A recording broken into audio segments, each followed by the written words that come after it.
ఇక ముందుగా ప్రేక్షకులకు హోలీ శుభాకాంక్షలు తెలుపుతూ ప్రపంచ వన్యప్రాణుల దినోత్సవం సందర్భంగా సిరికొండ ఎస్టీ బాలుర ఆశ్రమ పాఠశాలలో విద్యార్థులకు వన్యప్రాణుల సంరక్షణపైన అవగాహన కల్పించారు. ఈ నేపథ్యంలోనే అటవీ క్షేత్ర అధికారి కె నరసింగరావు అడవులు, వన్యప్రాణులు జాతీయ సంపద వంటి పేర్కొంటూ వాటి సంరక్షణలో అందరూ భాగస్వాములు కావాలని పిలుపునిచ్చారు.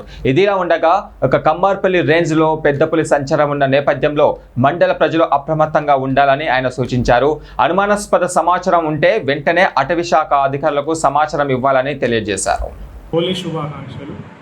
అదేవిధంగా మా సిరికొండ అటవీ శాఖ తరఫున ప్రపంచ వన్యప్రాణి దినోత్సవ శుభాకాంక్షలు.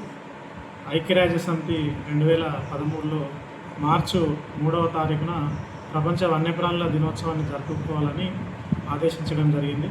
అప్పటి నుంచి మనం కూడా ప్రతి ఏటా మార్చి 3వ తారీఖున ప్రపంచ వన్యప్రాణి దినోత్సవాన్ని జరుపుకుంటున్నాం.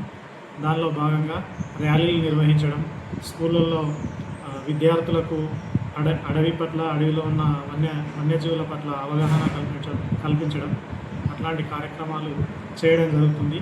ప్రతి సంవత్సరం కూడా ప్రపంచ వన్యప్రాణి దినోత్సవానికి ఒక థీమ్, ఒక ఉద్దేశాన్ని తెలపడం జరుగుతుంది. ఈ సంవత్సరం ఉద్దేశం ఏమి అంటే సుగంధ ద్రవ్యాలు మరియు ఔషధీయ మొక్కలను కన్జర్వ్ చేసుకోవాలి, కాపాడుకోవాలి, వాటిని భవిష్యత్ తరాలకు అందించాలనేది ఈ సంవత్సరం థీమ్. అయితే మనకు ప్రతిదీ కూడా మనం జీవించడానికి ప్రతిదీ కూడా మనకు ప్రకృతి వరప్రసాదమే. ప్రకృతి అంటే మన ఫారెస్ట్, అది మొత్తం కూడా ప్రకృతి కిందకి వస్తుంది. ఫారెస్ట్ అంటే చెట్లు, గుట్టలతో పాటు వన్యప్రాణులు కూడా ఫారెస్ట్లో ఒక భాగమే.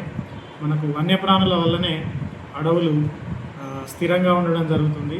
కాబట్టి మనం డైరెక్ట్ వన్యప్రాణులను కాపాడలేం కాబట్టి అడవులను కాపాడుతూ తద్వారా వన్యప్రాణులను కాపాడాలి. ఇప్పుడు మనకు ఆహారపు గొలుసులో పులి అనేది పైన ఉంటుంది.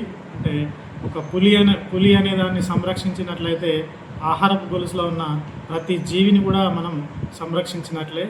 సో అందుకని మనం పులిని సంరక్షించడం ద్వారా మిగతా అన్నింటినీ కూడా, అయితే పులి ఏం చేస్తుంటుందంటే శాకాహార జంతువులను క్రమబద్ధీకరిస్తుంటుంది.